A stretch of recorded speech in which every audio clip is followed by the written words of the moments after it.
Rosemary, and I'm 16 years old. I have nothing to hide. I will tell you the story in order to reveal the terrible thing that my mother has done, and I'm sure she will pay for it. You'll see. And I hope you'll understand where I'm coming from. Until recently, I lived with just my mother in our spacious house, even though once I had a full and happy family. But everything changed around 5 years ago when, long story short, my mother threw my father away. Well, I have no idea which reckless Cupid could have made my mother and father fall in love with each other anyway. My mother has always been a bossy woman. If somebody did not agree with her, it just meant that they were wrong. And my father is totally different. He's kind and attentive. He always listened and was happy to support people in this way. I would probably prefer to live with my father, but you see, I had gotten used to these high standards for comfort, and my father? From my mother's point of view, my father was a softie and a loser who had achieved nothing by his current age of 45. I hate to admit it, but my mother was right to some extent. When they separated, my father moved to a cheap and kind of ghetto neighborhood where he rents a tiny apartment. He can barely even afford this rat hole and has to share it with his friend. So moving in with him was not even an option. As I grew older, my mother paid less attention to me. She thought that if I was able to make a dinner for myself, to wash my own clothing, and to get decent grades at school, her parental duties were done. In addition, she taught me discipline, severely punishing me for disobedience and mistakes. So the lack of attention from her side was not that bad at all. Even though sometimes I missed talking to her, as mothers and daughters usually do. Almost every night I made myself dinner and ate it alone in an empty dining room. It felt sad. She was always hard to live with because of her harsh character, but at the same time, her severity to everybody, including herself, helped my mother to become who she was today. A successful, self-made businesswoman with her own company. It wasn't very large, but it was super stable. So my mother was always busy, either at work or at meetings with her numerous friends and business partners. All this had one positive impact on me. I always had pocket money, so my life was totally bearable. Before Dylan came into it. Dylan was my mother's boyfriend. The first one I had seen since my parents divorced, which meant that things had gotten serious. And it was very strange, because it was impossible to call them a harmonious couple.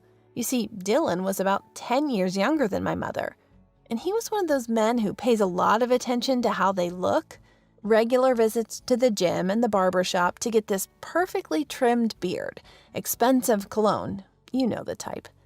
As for my mother, no one would really call her a beauty, and she looked exactly her age, which was not very young, so they looked strange together. Anyway, I guessed I would be happy if my mother's private life would be whole again, if only Dylan had not invaded my house in the most presumptuous way. Nobody even asked me if I had anything against Dylan living in our house. Just one sunny morning, I went down to the kitchen to get a glass of freshly squeezed orange juice, only to find a stranger in a long bathrobe in there. I nearly screamed, but then my mother entered the kitchen and explained everything. Can you imagine how upset I was? Because I just had to accept the fact that he was there. I felt like I was nobody, and this feeling only grew stronger with time. Dylan did not even try to make me like him. He quickly started to behave like he was the master of this house and filled it with his belongings. But what made me furious was that he kept treating me as if I were his housekeeper. Dylan thought that he had a right to scold me if I didn't wash the dishes, for example, including his dishes.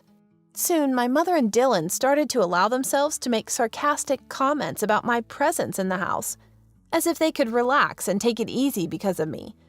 It sounded like joking, but these were very unpleasant and even mean jokes. They hurt me a lot. They even said that they should probably make me live with my father.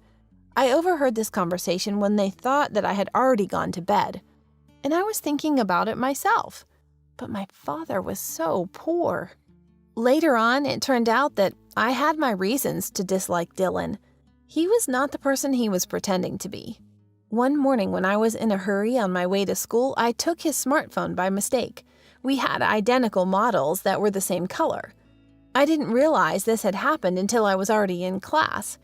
Dylan, looking for his phone, called from somebody else's number.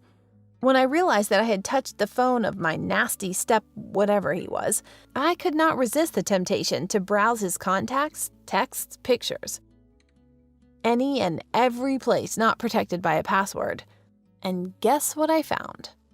I discovered Dylan had been talking with some girl. I did not like the tone of his texts because they looked as if they had a close relationship, so I decided to pay more attention to his dialogue.